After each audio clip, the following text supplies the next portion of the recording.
예, 빌 게이츠의 딸과 결혼하는 법, 빌 게이츠의 딸과 결혼하는 법이라는 제목으로 하나님 말씀 증거하도록 하겠습니다. 에스더는 바벨론 포로로 끌려갔던 그 자손이죠. 1차, 2차, 3차에 걸쳐서 끌려갔습니다. 그러다가 바벨론이 끌고 가고 난 다음에 또 망했거든요. 메데 파사. 그러니까 지금 이란, 메디아, 파사니까 페르시아. 페르시아에 멸망을 했습니다. 그래서 유대인들이 한 5% 정도 돌아온 겁니다. 1, 2, 3차에 걸쳐서 95%는 다 남아 있었어요. 그래서 성경을 보면 에스라 그러면 그 돌아왔을 때 1차가 스룹바벨이고 2차가 에스라, 3차가 느헤미야 이렇게 돌아온 겁니다. 1차는 에스라서 앞부분에 나와요. 스룹바벨. 그리고 2차는 에스라, 3차는 느헤미야 이렇게 돌아온 겁니다. 그럼 에스더서는 뭐냐? 바벨론에 남아있던 사람, 그 당시 이제 바벨론이라 그러지 않고 그때는 페르시아가 됐겠죠. 파사에 남아있던 사람의 이야기입니다. 남아있는 사람도 하나님이 여전히 지켜주셨다 그런 얘기예요. 그러니까 우리도 위치에 관계없이 하나님이 동행하며 우리를 지켜주신다는 것입니다. 여기서 등장하는 사람의 에스더가 나오고 또 그의 삼촌인 모르드게가 나옵니다. 위기 중에도 붙들어 주신다는 거예요. 우리 인생도 그렇겠죠. 예수님을 통해서 나를 구원해 주시고 나를 보호해 주시고 또 인도해 주신다고요. 그래서 오늘 예수님 잘 믿으십시오. 상황에 관계없이 하나님께서 우리를 꼭 붙들어 주신다는 것입니다. 큰 스케일로 봐야 되는데 하나님께서 주권적으로 일하셔요. 그러니까 하나님이 모든 것을 다 창조하시고 주관하신다는 게 하나님의 주권. 그리고 인간의 책임이라 그러는데 저는 선택이란 말을 더 좋아하거든요. 인간의 선택, 자유의지 이 두 가지가 있는데 이걸 좋아해서 전체를 이끌어가는 걸 하나님의 섭리다 이렇게 얘기를 합니다. 근데 하나님의 이걸 합쳐서 하나님의 것을 좀 강조할 땐 주권적 섭리 이렇게 얘기를 해요. 하나님이 주권적 섭리 가운데 이끌어 가신다는 거예요. 또 다른 말로 하면 뭐냐? 우연이 없어요. 우연이 아니라 우리는 우연은 모르니까 우연이라 그럴 뿐이지 하나님께서 우리를 이끌어 가신다는 것입니다. 1절을 보니까 그 후에 그랬죠. 1장에서는 그 왕비가 쫓겨나죠. 와스디가 쫓겨나게 되는 거. 그러니까 이걸 알아야 돼요. 1장에서 왜 와스디 데려놓고 이렇게 127도에 있는 사람들 모아놓고 180일이나 이렇게 잔치를 벌였을까요? 이유가 뭘까요? 요거 끝나고 난 다음에 그리스와 전쟁을 벌이는 거거든요. 그리스와 전쟁을. 그래서 이게 큰 전쟁을 벌이려고 그러는데 그 사람들을 모아야 될 거 아니에요. 그래서 그리스와 원정을 가게 됐습니다. 그래서 역사에도 나오죠. 여기서 나오는 왕이 아하수에로 왕. 그 우리 한국에서는 크세르크세스라고 부르대요. 크세르크세스. 그걸 왜 아하수에로라고 번역했는지 모르겠어요. 아하수에로, 크세르크세스. 영어로는 서크시스. 영어권에 있는 사람은 서크시스라는 사람이 이 사람이에요. 영화 300에 나온 사람 있죠. 그 왕. 그 부인이 에스더 이렇게 생각하면 이제 쉽게 되겠죠. 어디서 지죠? 그 영화 300 기억나십니까? 어디서 지죠? 살라미스 해전에서. 그래서 1장과 2장 사이에 살라미스 해전이 있어요. 거기서 이제 진 거죠. 완전히 진 거라고요. 이 살라미스 해전하고 가장 비슷한 게 영화 명랑하고 비슷한 것 같아요. 명랑. 그 페르시아의 배는 굉장히 큰 배입니다. 규모가 굉장히 큰 배예요. 그래서 이 대양 넓은 데서 싸우길 원해요. 그래서 배가 그 영화 300 같은 데 보면은 그냥 새까맣게 깔려 있죠. 그 배들. 그런데 이게 공격을 했다고요. 공격을 했더니 이제 그리스가 도망을 치는 거예요. 도망을 칠 때 그냥 놔둬야 되는데 그걸 이제 쫓아간 거예요. 명랑하고 똑같은 거예요. 쫓아가다 보니까 그 살라미스라는 곳에서는 그 해협인데 폭이 좁아요. 길이는 7km쯤 되는데 폭은 2km 정도밖에 안 된대요. 거기에 배가 800척이 들어갔어요. 그러니까 배가 엉켜가지고 살라미스 해전에서 4만 명이 죽었다고요. 그러니까 명량에서 일본군이 거의 다 멸했던 거와 거의 비슷한 일이 벌어진 거죠. 그래서 여기서 교훈이 이거죠. 교만하면 죽는다. 그리고 도망가는 자 잠깐 쫓아가지 마세요. 도망간다고 도망가는 게 아니에요. 그 함정에 빠질 가능성이 아주 크거든요. 그래서 이길 때도 좀 절제할 줄 알아야 돼요. 어쨌든 그래서 패망하고 난 다음, 패전하고 난 다음에 이제 아하수에로가 돌아온 겁니다. 그래서 1장과 2장 사이에는 4년이라는 시간이 벌어진 거예요. 좀 낙담돼 있는 거죠. 그러니까 신하들이 뭐라 그러겠어요. 그 남자 아십니까? 그 집에 돌아왔을 때 아내가 없으면 좀 비참해요. 그런 거 아세요? 그 패전하고 돌아왔더니 물론 왕이니까 뭐 첩들이야 있겠지만 그래도 이게 마음 둘 곳이 없는 거예요.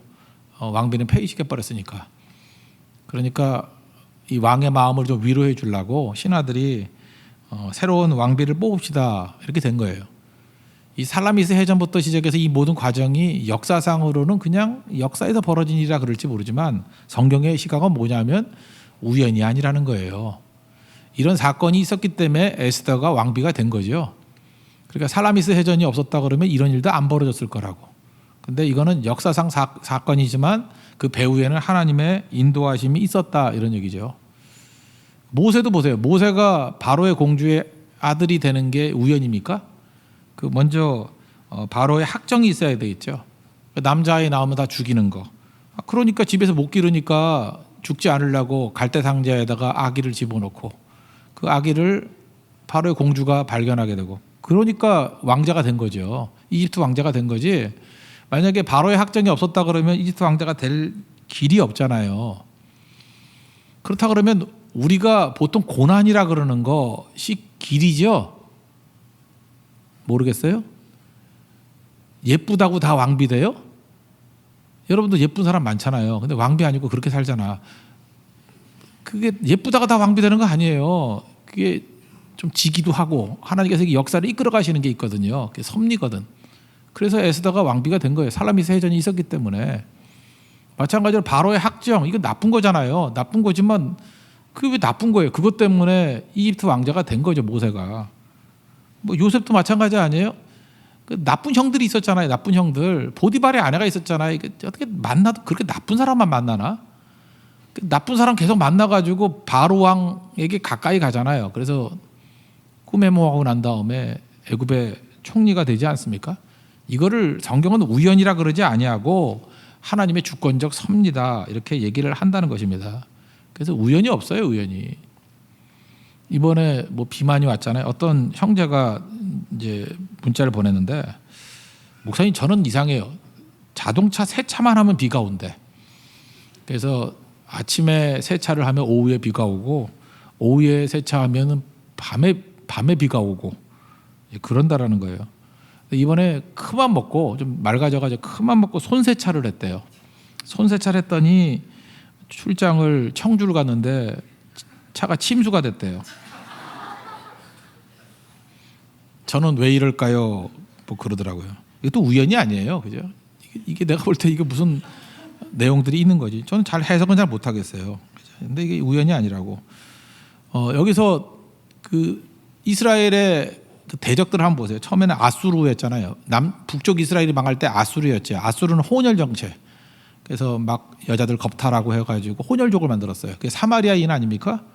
그러다가 이제 바벨론이 남쪽 유다를 멸했죠. 바벨론은 이게 귀족들 데려가가지고 친 바벨론주의자를 만드는 거예요. 그러니까 바벨론 다니엘도 끌려간 거죠. 이렇게 모르드게도 끌려가고 그런 정책을 폈다고요. 근데 그 다음 왕국이 페르시아 파사거든. 이란 왕국인데 이란은 돌려보내는 걸 했다고. 그냥 각자 나라로 돌아가. 유화책이죠. 그때의 그 황제가 왕이 고레스 왕이거든요. 고레스. 영어로는 사이러스. 고레스인데 그 이사야 선지자 이런 거 한번 보세요. 쭉 보면은 하나님께서 이 고레스를 사용하셨다 이렇게 얘기를 해요. 이게 하나님의 종으로 묘사한다고. 그러니까 고레스는 자기 정책인지 모르지만 정책이 아니고 하나님이 그것도 사용하셔서 이렇게 뜻을 이루시다라는 거예요.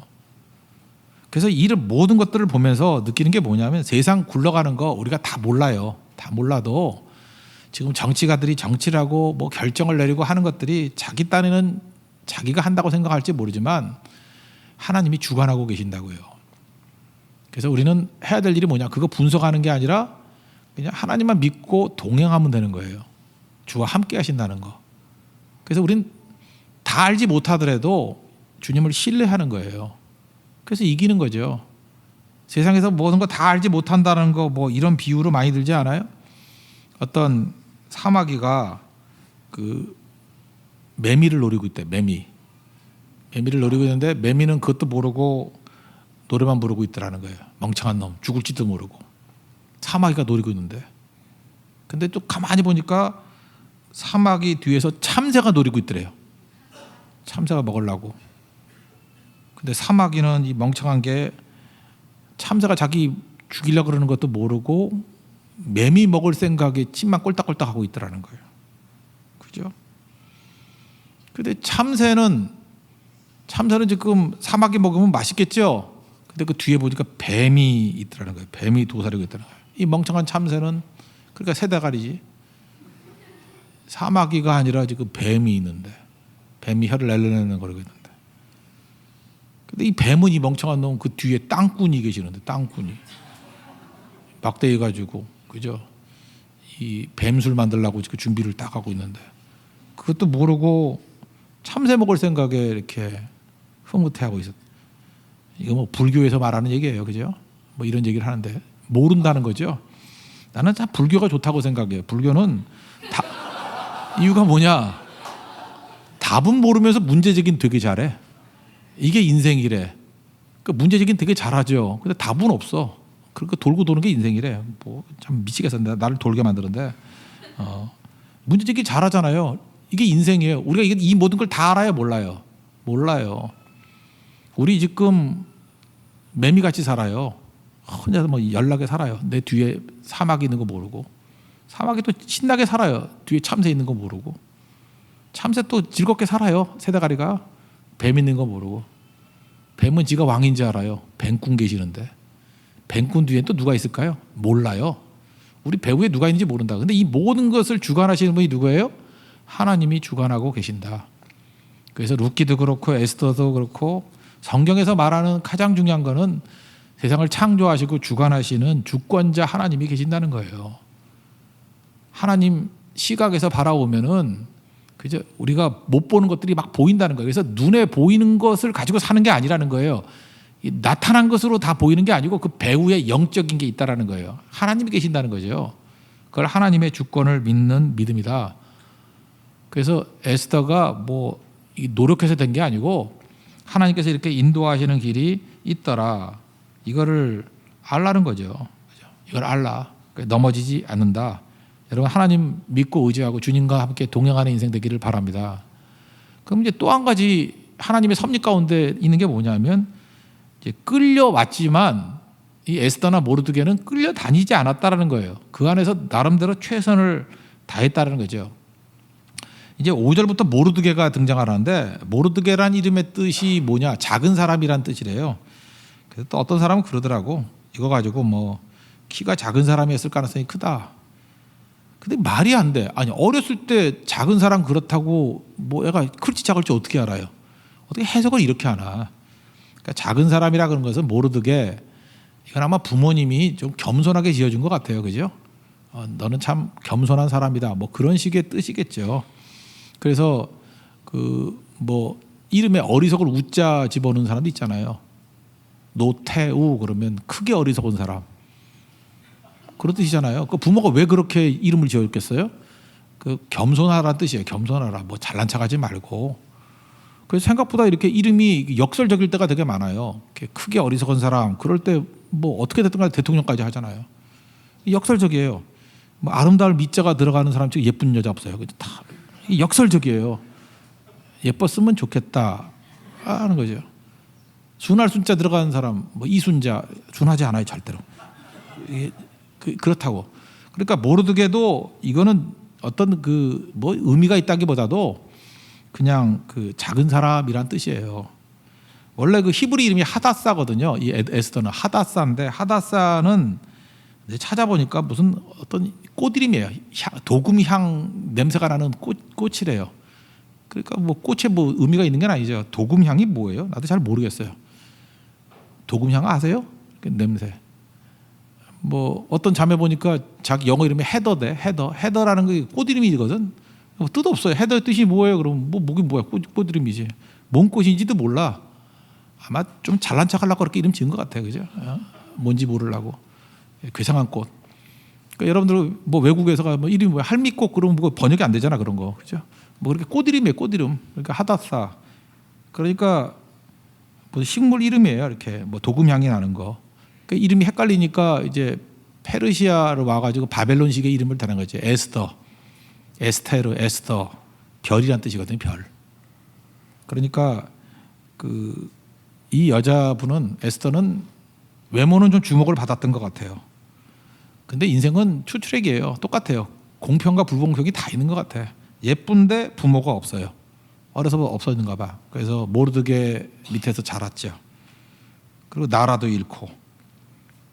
그러니까 외모는 굿, 환경은 bad. 인생이 그래요. 다 갖춘 사람이 있는 게 아니라고. 어떤 사람은 못생겼는데 집안이 너무 좋아. 뭐가 날까요? 예쁜데 집안이 한심해. 뭐가 날까요? 예쁜데 예술 안 믿어. 힘들게 생겼는데 예술 잘 믿어. 뭐가 날까요? 그 가치예요. 그게 그 다 갖춘 예가 별로 없는 것 같아요. 하여튼 에스더를 이렇게 소개하고 있습니다. 그래서 향기라는 이름이 우리나라에 참 많잖아요. 뭐 춘향이, 향기라는 거, 여자 이름은 향기가 참 좋은 것 같아요. 춘향이, 향단이, 지향이, 얼마나 좋아 이게 향자. 하여튼 그런 거예요. 그러니까 이게 하다사라는 게 무슨 향기란 뜻이에요. 꽃향기 이런 뜻이라고요. 모르드게가 삼촌인데 이게 데리고 키웠다고요. 나이 차이는 좀 많은 것 같아요. 이 모르드게는 성격이 타협이 없는 성격이에요. 불같은 성격. 그리고 애국자고요. 신실하고 이런 거예요. 그러니까 얼마나 강직한 사람인지 막 그 하만이라는 사람하고도 막 싸우고 그러잖아요. 근데 한번 에스더 입장에서 봐요. 그 사람 밑에서 자기가 양육을 받았으니 얼마나 하드 트레이닝을 받았겠습니까? 엄격하고. 아마도 에스더는 저녁 7시 넘어서는 못 나가게 만들었을 거, 그랬을 것 같아요. 그죠? 기상은 3시 반 막 이러고 하고 밥은 4분 안에 먹게 만들고 그랬을 것 같아요. 에스더가 좀 힘들게 컸을 것 같아요. 제 느낌에 그래요. 그러니까 어린 삶이 힘들었겠죠.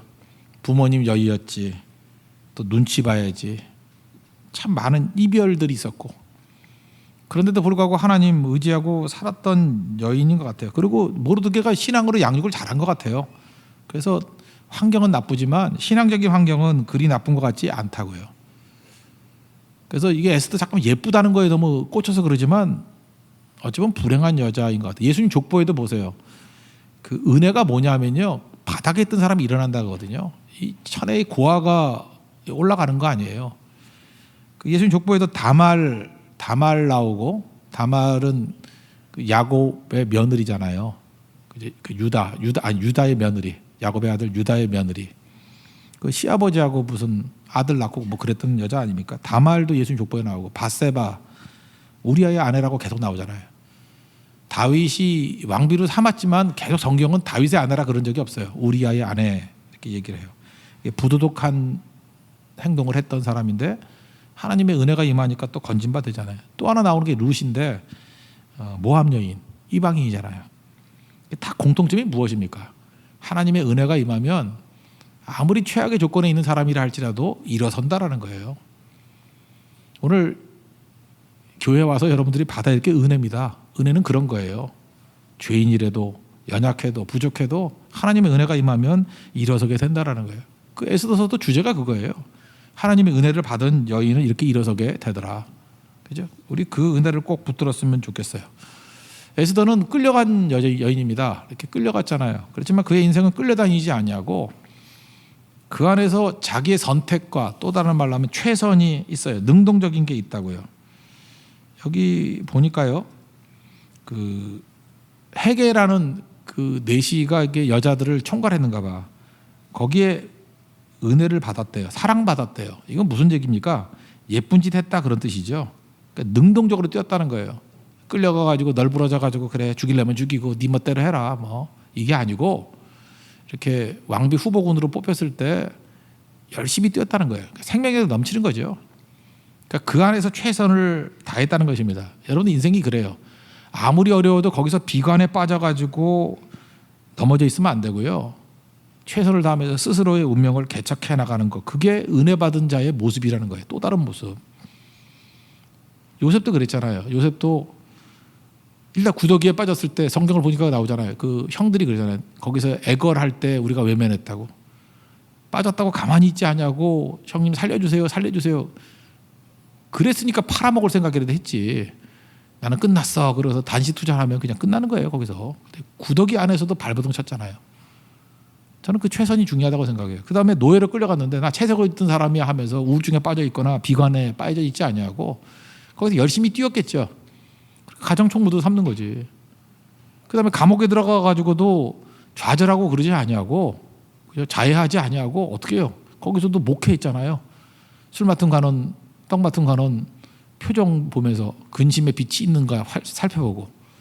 그렇게 거기서도 최선을 다하니까 그 감옥에 있는 전옥이 또 감옥에 있는 일도 다 맡겠다 그러잖아요. 그러니까 예수 믿는 사람들의 특징이 뭐냐면 어딜 가든지 항상 이렇게 하나님의 주권을 믿으면서 또 동시에 내 자신이 최선을 다하는 그 모습이 있어야 된다는 거예요. 기준이 하나님의 기준이고 하나님께 나를 어떻게 이끌어 가시는지 몰라요. 그런데 그 안에서 또 최선을 다하는 거예요. 그게 하나님 앞에서 꼭 중요하다는 것입니다. 피아노 건반이 몇 개인지 아세요? 어디 갔어? 피아노 건반이 몇 개예요? 88개입니다. 88개. 검은 건반이 36개고요. 흰 건반이 52개. 그래서 88개. 정확한 음을 내야 되는 게 피아노죠. 정확한 음. 그래서 조율을 해야 돼요. 우리나라 최고의 조율사 그러면 이종열 씨예요. 그 세종문화회관, 예술의 전당, 호화마톨 이 사람이 다 해요. 이종열. 우리 이렇게 피아노 조율을 하면 저쪽이 있죠. 조율하면은 아저씨들 와가지고 얼마 받나? 요즘에 한 10만 원 받나? 되게 이게 튜닝 기계 갖고 해요. 근데 기계로 이 서양 음이라는 게요. 이게 나누어 떨어지지 않아요. 무슨 이게 무한대로 나가는 거예요. 뭐 몇 점 3333 이렇게 쭉 나가요. 그래서 또 묘한 거죠. 그래서 서양 음은 타금이에요. 그래서 정확한 음이 나오지 않아. 그래서 음악 하는 사람들이 되게 수학자예요. 딱 떨어지지가 않아요. 그래서 예술인 거야. 딱 떨어지지 않아서 개성마다 음이 약간씩 달라요. 절대음이 있으면서 약간 달라. 그래서 튜닝에 따라서 달라지는 거예요. 그게 예술이죠. 근데 이분은요, 튜닝기로 하는 게 아니라 청각으로 하는 거예요. 정확하게. 그래서 이 사람이 튜닝 해준 피아노로 치면 너무너무 사람들이 좋아하는 거예요. 약간 다른데 생명이 있대요. 조율을 하는데요, 양복 입고 해요. 그 이분은 생명 걸고 하는 거예요. 나는 이게 영혼의 일이라는 거예요. 수도자 같은 모습으로. 이분이 귀를 보호해야 되잖아요. 청음으로 딱 해야 되니까, 청각으로 해야 되니까. 그래서 예수도 안 믿는데 술, 담배 안 한대요. 딱 끊었대요. 왜냐하면 안 들린대 잘. 그러니까 여러분 여기서 혹시 지금 술, 담배 하시는 분들 점점 귀가 나가고 있다는 걸 잊지 마십시오. 그래서 한 50 넘어서면 잘 안 들리고 그래요. 뭐 이상하게 듣고. 그 술이 진짜 나쁜 것 같아요. 제가 술꾼들 보니까요, 이렇게 알코올 중독자들 보니까 귀부터 나가더라고. 나중에 보청기, 보금 보청기 이런 거 사러 다니고 그래요. 귀가 나가더라고, 귀가.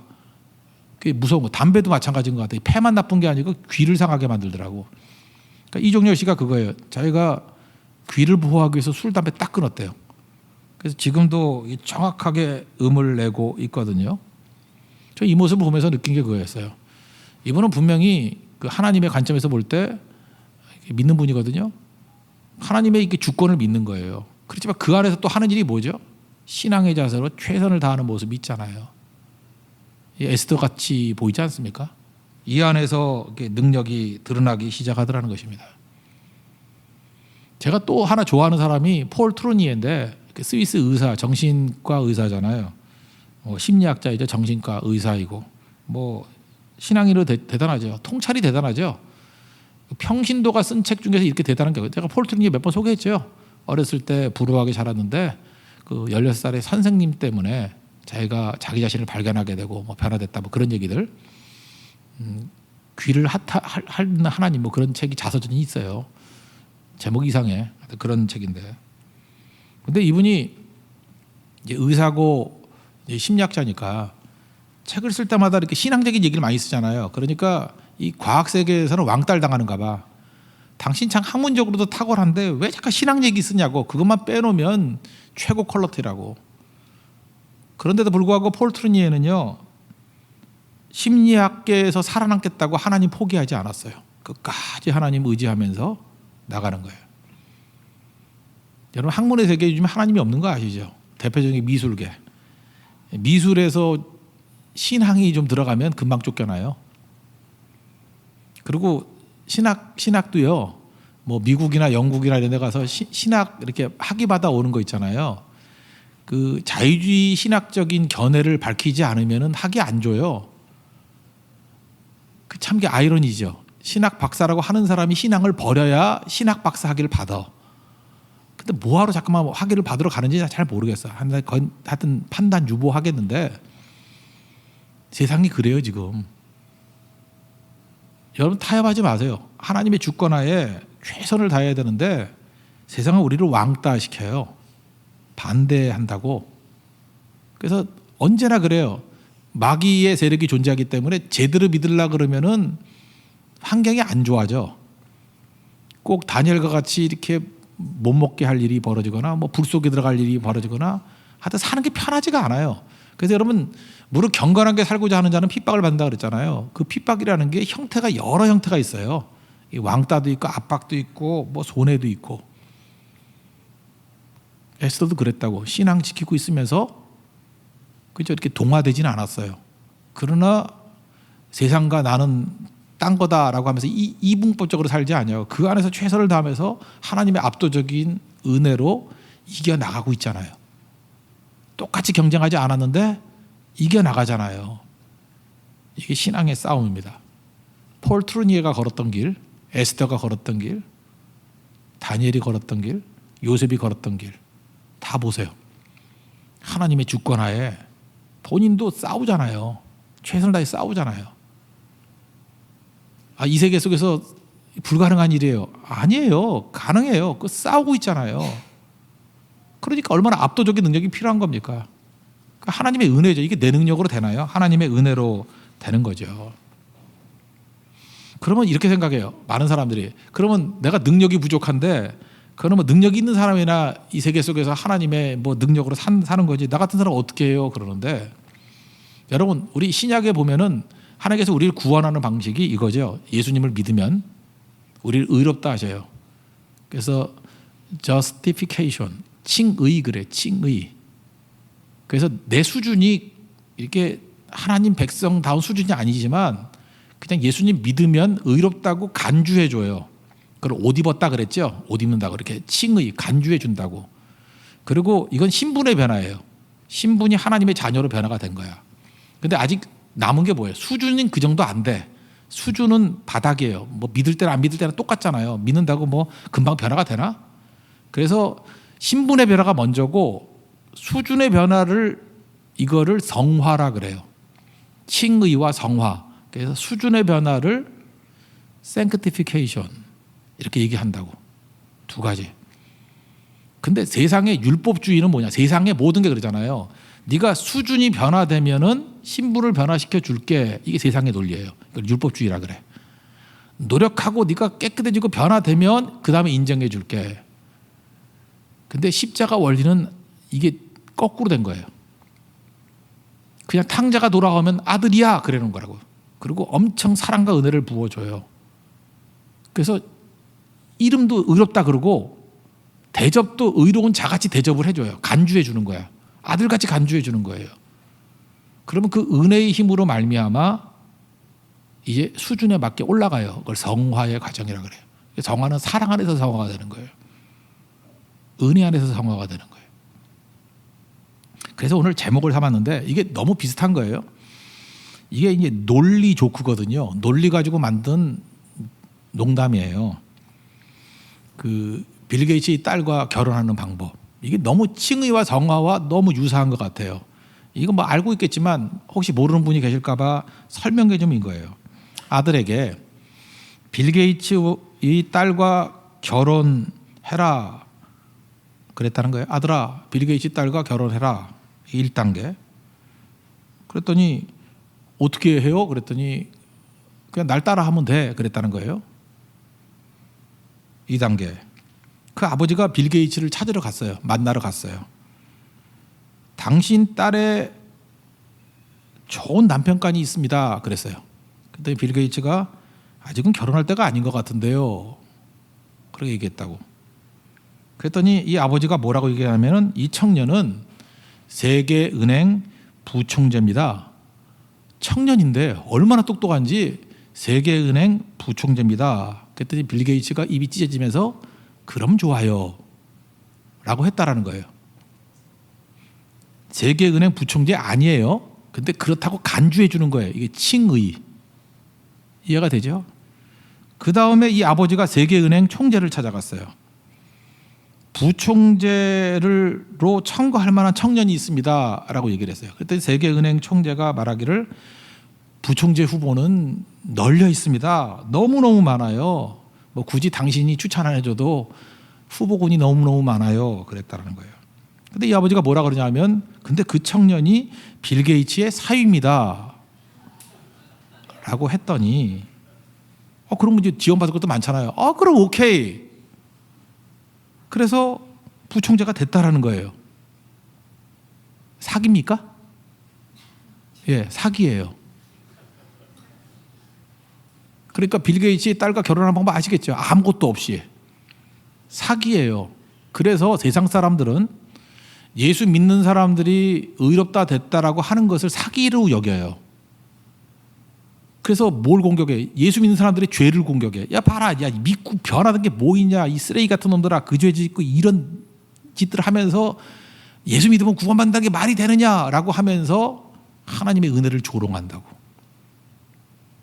그러면 그걸 조롱하면 뭐라 그래? 자기들은 깨끗해야 된다는 거예요. 변화돼야 된다는 거예요. 온전해야 된다는 거예요. 그게 불교하고 다를 게 뭐가 있어?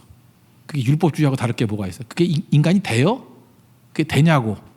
행위론자들이 하는 모든 얘기들은 그럴듯은 해요. 근데 인간이 죄인이라는 걸 놓치고 있는 거예요.